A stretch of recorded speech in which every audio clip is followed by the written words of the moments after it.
testing po no, ng lahat ng mga investigasyon on both Senate, the lower house at itong ICI is to address yung nangyayari pong corruption. Sa tingin po ba ninyo, etong pagsisimula ng ICI ay makapagsisimula ng pagbabago when it comes to how the government deals with corrupt officials? Well, we hope so, no?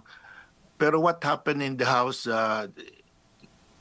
is very disturbing dahil it was just a transfer from one political dynasty to another, no?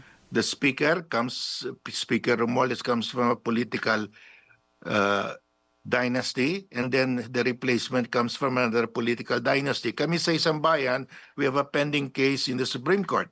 We want the Supreme Court to order Congress to pass the anti-political dynasty law dahil sabi ng saligang batas, the state shall prohibit political dynasties as may be defined by law. So talagang prohibited yan. But ngayon, it's just a game of musical chairs. Pinalitan lang one political dynasty with another political dynasty. So it's very disturbing, no? So that's the big problem now dahil walang nagbago. Thank you.